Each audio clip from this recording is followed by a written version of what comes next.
नमस्कार, मी दिव्या सपकाळ। तर मला आपल्या मराठी बांधवांना एक सांगायचं आहे की आपण गावागावातून जे छोटे मोठे फुलाची पाकळी म्हणून जे शिदोरी घेऊन येत आहेत मुंबईच्या दिशेने, तर ते तुम्ही एखादा दिवस थांबवलं तरी चालेल, कारण भरपूर अन्नाचा साठा तेथे जमलेला आहे। पाण्याच्या बिसलेऱ्या, भाजी भाकर चटणी वगैरे भरपूर असं जमलेलं आहे, तरी आपण एक दिवस थांबलात तरी चालेल।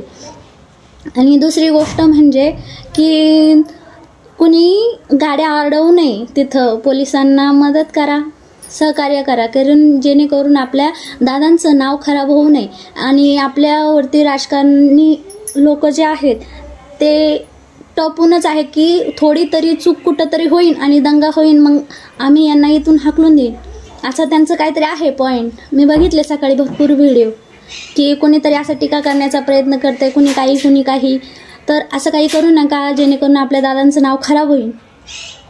आणि आपल्या दादांनी सांगितलेले की आम्ही शांततेतच आंदोलन करणार आहोत, तर सर्वांनी शांतता बाळगा, कुणाच्याही गाड्या अडवू नका, पोलीस प्रशासनाला मदत करा आणि जे अन्न पुरवठा जो साठा तिथं झालेला आहे तो थोडा त्या लालबागच्या राजाच्या तिथं कार्यकर्त्यांना नेऊन द्या आणि त्यांना सांगा की बाबा जे तू आम्हाला बघून, आम्ही मराठी माणसांना बघून जो तुम्ही बंद केला, तर हे आमच्याकडून तुम्हाला हे अन्नदान घ्या आणि तुम्ही अन्नदान करा, कारण आम्ही मराठी माणसं आहोत, आमच्या दारात आलेला पाहुणा कधी उपाशी मरत नाही। तुम्ही आम्हाला बघून तुमचे दार बंद केले, तुमचं एवढं करोडोनी तिथं येणारा जे वर्गणी, तिथं गेल्यावर सुद्धा देवाचा पाय एक गरिबांसाठी आहे आणि एक श्रीमंतांसाठी आहे।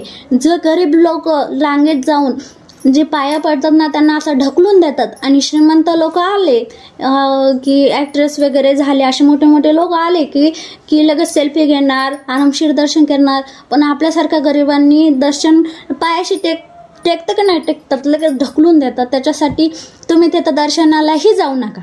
गणपती बाप्पा कुठेही आहे, हात जोडून तिथं देव आहे, तरी आपण तिथं जाऊ नका, गर्दी करू नका आणि कुणाला त्रास होईल असंही वागू नका।